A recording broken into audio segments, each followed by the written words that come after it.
pretos e pretas, vocês já ouviram falar de 30 Reasons Why? Acho que já. E se vocês ouviram falar, vocês devem ter ouvido falar que é uma série que fala sobre suicídio, depressão, estupro e que fala de uma forma muito inadequada sobre isso. E eu poderia aqui fazer toda uma crítica sobre a série, mas eu decidi fazer outra coisa. Eu decidi mostrar para vocês 5 séries que trazem uma boa representação e tem uma boa abordagem de transtornos psicológicos. Então, a gente vai falar mais sobre essas séries depois da vinheta.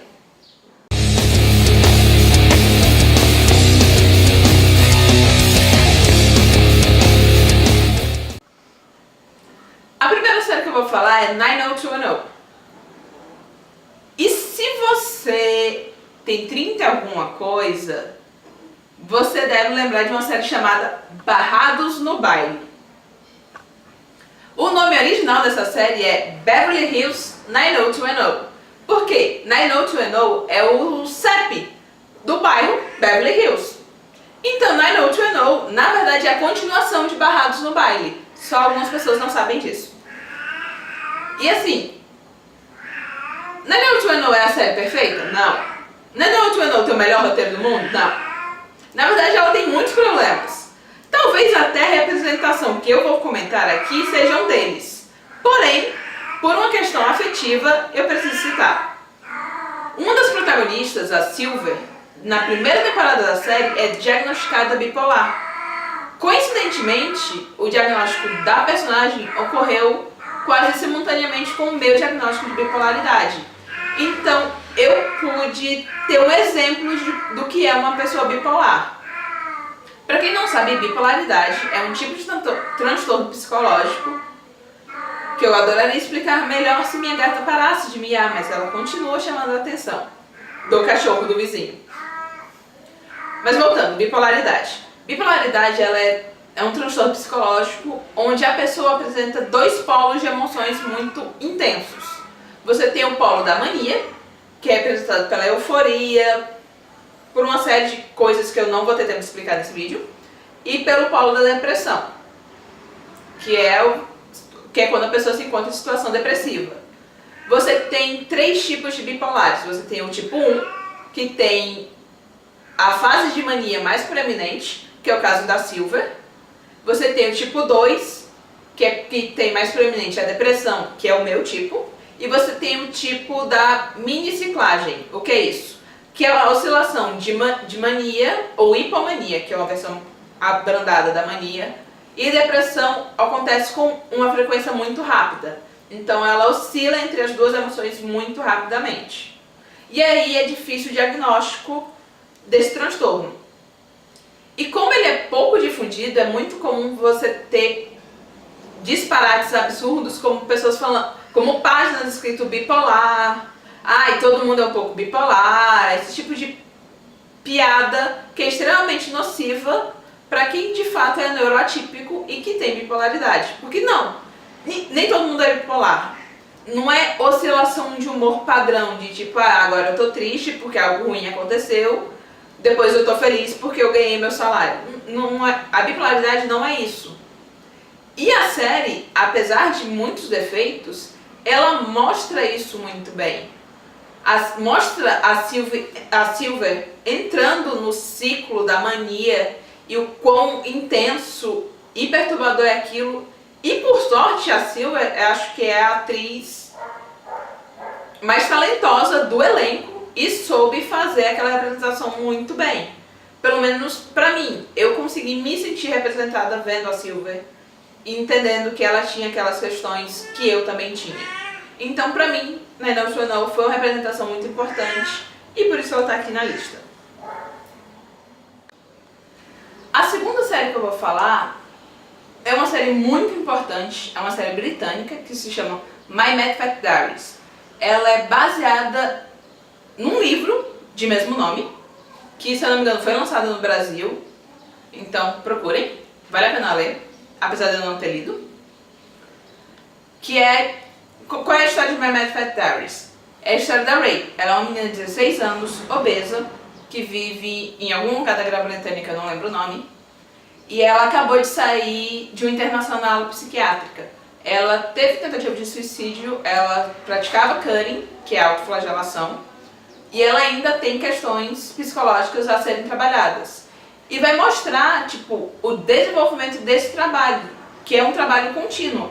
Você tem, durante os episódios, ela na sala de terapia com o terapeuta dela, e ela participando de grupo terapia, e como ela consegue conciliar as questões de ser uma pessoa que tem transtornos psicológicos e ter uma vida social, porque às vezes seus amigos não sabem que você tem isso, ou você não quer que eles saibam, ou como eles vão reagir se eles souberem que você, sei lá, tentou suicídio, porque isso tem um estigma. Então você tem um excelente desenvolvimento de personagens sobre essa questão, numa abordagem muito sensível, muito tocante, muito bem feita. A Ray ainda é uma menina gorda no ensino médio, tipo, ela tem 16, 17 anos. Na segunda temporada, ela tá lidando com questões como descoberta da sexualidade, a descoberta do amor. Além disso, ela ter toda a pressão de ter que lidar com a questão de transtornos psicológicos e os estigmas que isso tem na sociedade.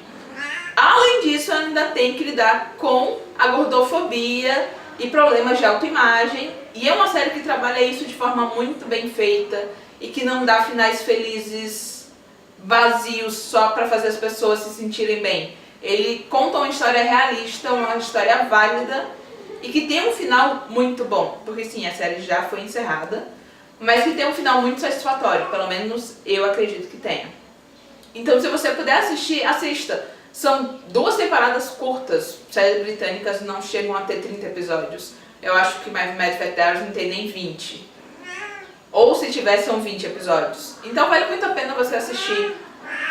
Sem falar que é uma série que aborda a parte do tratamento, do que é o acompanhamento com o psiquiatra, com o psicológico, com o psicólogo, o que é ter saído de uma clínica psiquiátrica, o que a gente não vê comumente.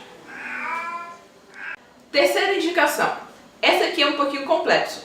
Lembra que eu falei que 90210 era a continuação de Barrados no Baile? Essa é mais ou menos a mesma coisa. O nome é Degrassi. Você talvez tenha visto na Netflix algo chamado Degrassi The Next Class. E eu vou chegar lá, mas primeiro eu tenho que falar de Degrassi Junior High, que é uma série de 87. Tudo aconteceu no Canadá, em 87, quando esses produtores decidiram criar uma malhação canadense. O que é isso? Vamos acompanhar a vida desses jovens na escola chamada Degrassi. E você tinha um grupo de adolescentes que passou por coisas de adolescentes até eles se formarem e irem para a faculdade, que foi quando a série foi cancelada em 92. Até aí, tudo bem. Isso é o que acontece com a vida. Séries começam, séries são canceladas, vida que segue. Só que um dos atores, em 2001, chegou para um dos produtores originais e falou: "Ei, vamos trazer Degrassi de volta?" E eles trouxeram, porque em 87, uma das protagonistas ficou grávida na adolescência. E em 2001, a filha dessa personagem teria a idade para iniciar o Degrassi Junior High, que seria 13 anos. E é assim que a gente conhece a Emma, que ela é filha de uma das protagonistas originais. E Degrassi começa a acompanhar a vida da Emma e dos seus colegas de classe dentro daquela escola. E como malhação, os personagens vão passando e a série foi continuando. O período da Emma é chamado Degrassi The Next Generation, a próxima geração. E a série durou 15 temporadas, abordou os mais diversos assuntos. É a série adolescente, porque sim, ela é bem adolescente. Ela tem um público que é entre 13 e 25 anos. Ela abordou estupro em diversas formas. Ela abordou suicídio, ela abordou tiroteio em escola, ela abordou gravidez na adolescência. Tudo que você já viu em qualquer série adolescente, Degrassi fez antes e melhor. E sobre, como eu falei, a gente está aqui indicando séries na mesma pegada de 30 Reasons Why, só que fizeram bem feito. Degrassi, a vantagem dela ser uma série tão longa e contínua é que ela tem tempo de construir histórias lentamente. A primeira vez que eles abordaram o suicídio foi na 12ª temporada de Degrassi, quando ainda não tinha ido pra Netflix.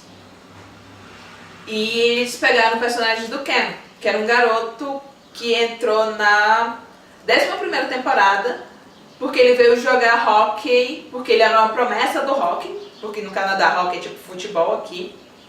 E ele era uma promessa do hockey canadense e ele ia jogar pelo time do Degrassi e ele não se adequa à escola, ele sente falta da família, ele começa a ter sinais de depressão e eventualmente ele chega a cometer o suicídio.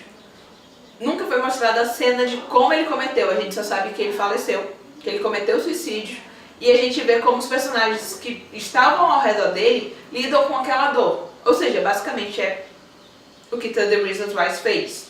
Só que, como eu disse, Degrassi faz antes e muito melhor. E na época ele tinha uma namorada. E essa namorada tá em Degrassi Next Class, que são as temporadas, já tem 4 temporadas na Netflix. E essa personagem, ela foi impactada pela morte do ex-namorado.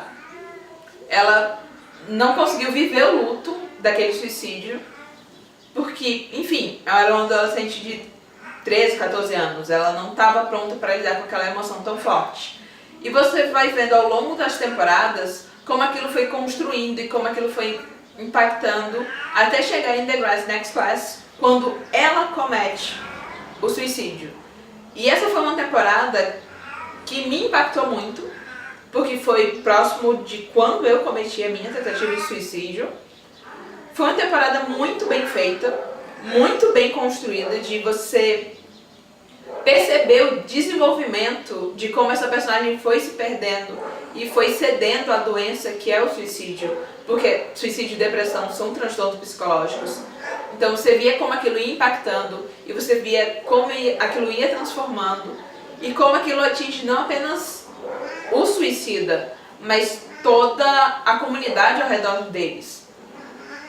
Então você tem um desenvolvimento muito cuidadoso, muito bem pensado, que não veio de uma temporada, mas de uma construção de 6 temporadas anteriores.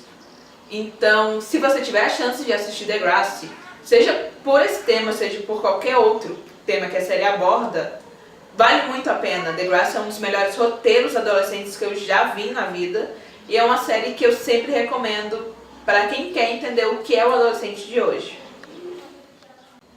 Vocês estão vendo aqui que minha gata veio participar do vídeo, então digo um oi para Willow. A 4ª indicação, Steven Universe. E é estranho pensar que um desenho para criança fale tão bem sobre transtornos psicológicos. Porque Steven Universe você tem a representação da depressão através da personagem da Lapis Lazuli. Você tem transtorno de estresse pós-traumático, tanto na Pearl quanto na Bismuth. Você tem questões de autoimagem com a Ametista, que ela tem alguns transtornos que eu ainda não consegui direito identificar o que ela é, o que ela tem, mas ela tem problemas que ela não gosta de abordar, mas ela precisa. E você tem um episódio inteiro dedicado a falar sobre como lidar com suas emoções e suas ansiedades e seus transtornos, que é o Mindful Education, que é uma forma de meditação. Oi, bebê. É uma forma de meditação feita para você conseguir lidar com a ansiedade e suas emoções. E é muito bom que você tenha um desenho infantil que aborde isso de forma que crianças consigam entender. Porque é muita, vamos dizer, inocência, para não falar um termo pior. Nossa, acreditar que crianças não têm ansiedade. Porque eu consigo recordar de momentos de quando eu tinha 10 anos e tinha pânico de falar em público. Aquilo já era minha ansiedade. Aquilo já eram sinais do que eu viria a ter. Só que as pessoas achavam que era só timidez ou só coisa de criança. Não, isso passa. Não passa. Crianças precisam de acompanhamento psicológico às vezes. Crianças podem ter depressão, crianças podem ter estresse pós-traumático porque vai saber o que elas estão passando. Então é importante que um desenho comunique isso de forma adequada e apropriada para que uma criança consiga entender e se reconhecer. Ah, mãe, eu tenho isso que a Pearl tem. Porque algumas crianças, infelizmente, podem ter. Ou então, quando tem o episódio de Mindful Education, que elas entendem que elas precisam se permitir sentir triste ou sentir raiva e como lidar com essas emoções. Não é só simplesmente suprimir e apagar essas emoções. E aí aqui vale também salientar que, apesar de não ser uma série, Divertidamente, outro filme brilhante, que toca nessa questão de como crianças e pré-adolescentes sentem emoções e como eles podem lidar com isso. E é uma forma de criança aprender a comunicar isso para o adulto, porque ela está descobrindo coisas que ela não entende e ela não sabe como comunicar. Então, se você tem primo, sobrinho, conhece qualquer criança, indique para ela ou para os pais dessa criança Steven Universe. Tem a versão dublada na Cartoon, é fácil acesso, porque é algo importante que crianças já comecem, a partir da infância, trabalhar esse tipo de questões. E eu deixei o mais difícil pro final. Assim, essa é uma série muito querida, muito, acho que da atualidade, é minha série favorita, assim, que está em exibição, porque ninguém nunca vai tirar o post da Angel. Mas essa é uma série muito pessoal e muito emocional pra mim, que é One Day at a Time. E é engraçado porque... Lembra que eu falei de The Grass? Lembra que eu falei que The Grass teve um plot sobre uma personagem tentar cometer suicídio e tal? Então, isso aconteceu muito próximo de quando eu tentei cometer suicídio. E assim, eu assisti a temporada de The Grass e eu chorei minha alma fora. Aí eu parei assim, tipo, eu vi que eu tava mal e não, vou pegar alguma coisa pra me distrair. Vou pegar alguma coisa leve, tranquila, que eu possa assistir casualmente. Nossa, estreou uma série que tem protagonistas latinos na Netflix. Vou ver esse negócio, o nome é One Day at a Time. Eu não sabia onde eu estava me metendo. Eu chorei em todos os episódios daquela temporada. Motivos pessoais, a protagonista lembra muito a minha falecida mãe. Muito no nível de elas são idênticas. Em personalidade e fisicamente. Além disso, One Day at a Time, ela conta a história da família Alvarez, cuja mãe, Penélope, ela é uma ex-combatente... Ela é uma ex-militar, ela é uma enfermeira, mas que serviu no Iraque. E aí, ela tem estresse pós-traumático por ter servido no Iraque. Ela se separou do marido porque ele também tem estresse pós-traumático de uma forma mais agressiva que a dela. Então a gente tem uma personagem que tem depressão, ansiedade, que precisa de medicação, que vem de uma cultura e uma comunidade que não aceita isso, porque é a comunidade latina, cujo Brasil faz parte, nós somos latinos, ela não é muito receptiva disso. Isso é coisa de gente branca, isso é coisa de gente rica. Medicação só vai fazer você ficar pior, é o que eles falam. Não, medicação é algo que a gente precisa. Na segunda temporada tem uma explicação sobre a necessidade de medicação que é muito importante. O Schneider, que é um personagem branco, que ele é o dono do prédio, ele usa óculos, que nem eu. Se eu tirar meus óculos, eu não tô enxergando nem a câmera que tá filmando. Vira tudo um grande borrão e eu provavelmente, se eu tentar sair na rua, eu vou bater nos campos. Eu realmente queria que minha gata parasse de miar. E aí eu preciso desse artefato, que é o óculos, para poder enxergar. Eu sempre vou precisar a minha vida toda. A menos que eu faça uma cirurgia. Mas o fato é esse, meus olhos não funcionam como os olhos de todo mundo. Meu cérebro também não. Eu tenho uma doença que é uma disfunção química cerebral. Eu não tenho controle sobre isso, eu não pedi para ter isso, eu não queria ter isso. Mas se eu não tomar medicação, eu não vou funcionar como todo mundo funciona, porque eu preciso dela. A medicação que eu tomo é meu óculos. E não é nenhuma vergonha isso. Ou não deveria ser, as pessoas não deveriam encarar o fato de eu tomar medicação ou de eu fazer terapia como algo problemático ou algo embaraçoso. É só mais um médico que eu vou, tipo, você vai ridicularizar seu amigo que vai no ortopedista? Então por que você faz piada com seu amigo que faz terapia? E o Under Time, ele aborda isso. Na segunda temporada você tem, no episódio 9, a Penélope tendo uma recaída porque ela acha que ela tá bem e que ela pode largar sozinha a medicação. E aí ela tem uma recaída e eu nunca vi uma retratação tão verídica e honesta sobre como é ter uma recaída. Todos os momentos do episódio eu fui me identificando e vendo aquilo acontecer em mim. Então, Under the Time é uma série muito, muito bem escrita, muito, muito bem pensada e muito importante.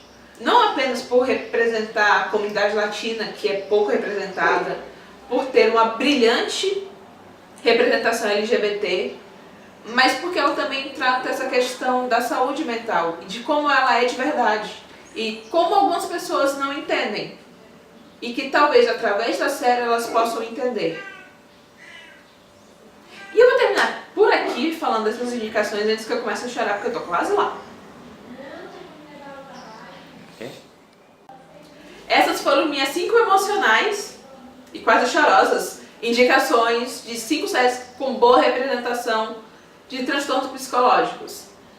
Assista se você puder. Realmente é uma boa, especialmente se você não tem nenhum transtorno, porque você pode começar a entender o que é essa vida, o que é essa vivência e empatizar melhor. Porque com toda certeza, alguém do seu convívio, nem que seja do seu Facebook, talvez esteja passando por um desses problemas. Esse aqui é o canal da Preta Nerd. Se você não é inscrito, se inscreve aqui embaixo. Não esquece de assinar o sininho para receber as notificações dos nossos vídeos, que a gente está lançando toda semana uma média de 2 vídeos mais ou menos. No mais, eu sou a Camila Cerdeira e a gente se vê uma próxima vez.